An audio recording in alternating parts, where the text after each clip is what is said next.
Okay, class, and now we're going to move on to our social studies unit. Because we're studying about the civil rights movement, today we're going to talk about one of the most famous members of the civil rights movement. Some people would say he's the face of the movement.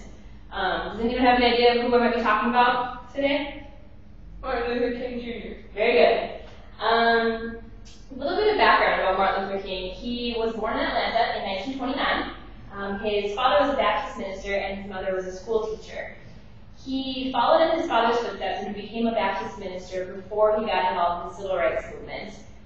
He became heavily involved in about the 1950s. He helped organize bus boycotts, protest marches, and he's known for a lot of really famous speeches.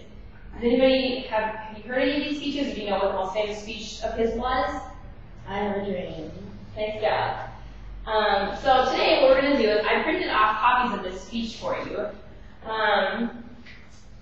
We only have a few minutes until a lunch break, so we're not going to be able to read it all, but there's a couple sections in here that I really want us to look at. There's some of his most famous sections, and they're why the speech is called the I Have a Dream speech.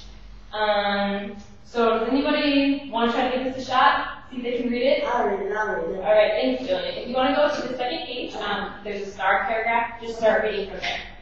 And so even though we face the difficulties of today and tomorrow, I still have a dream.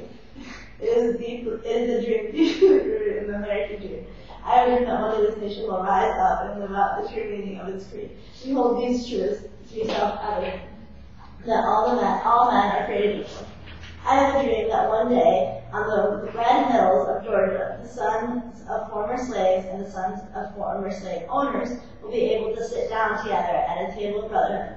I have a dream that one day, even the state of Mississippi, a state sweltering in the heat of injustice, sweltering in the heat of oppression, would be transformed into a place of freedom and justice. I have a dream that my 4 little children will one day live in a nation where they will not be judged by the color of their skin, but by the content of their character. I have a dream today. I have a dream that one day down in Alabama, with the vicious racist, with his governor having his lips dripping with the words of interposition and nullification, one day there in Alabama, little black boys and black girls will be able to join hands with white boys and white girls as brothers and sisters. I have a dream today. I have a dream that one day every valley shall be exalted, and every hill and mountain shall be made low. The rough places will be made plain, and crooked places will be made straight. And the glory of the Lord shall be revealed, and all the flesh shall see it together. This is our hope, and this is our faith, that I go back down to the south with.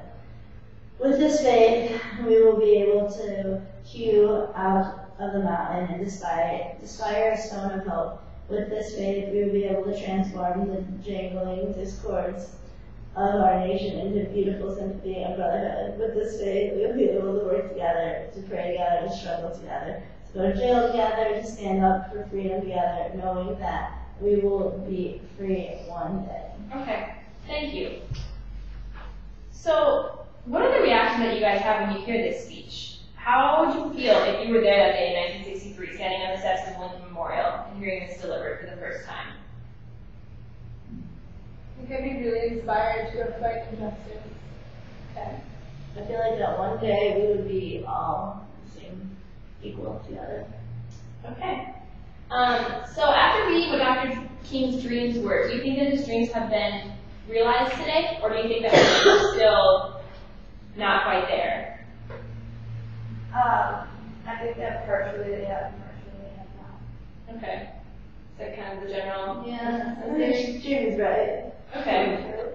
Okay, so even though Dr. King wasn't able to fully rid the United States of racism, he made a huge impact and helps us get leaps and bounds from where they were in the 1950s.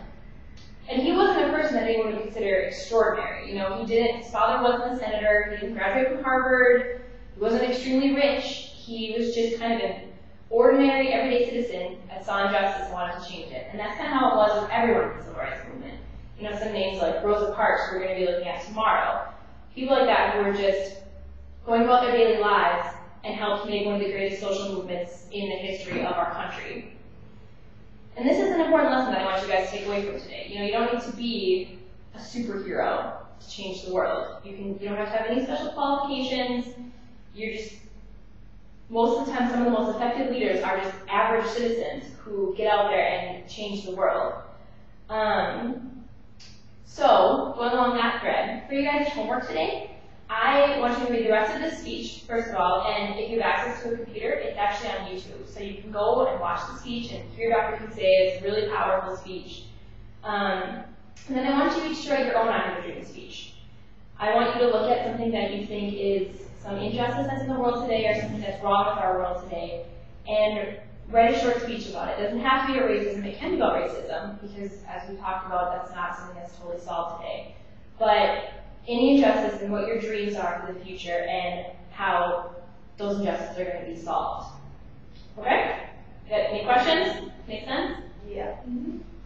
Okay, great. Okay, well, it looks like it's time for lunch, so you guys can go to lunch, and then we will continue with our math lesson after class. All right.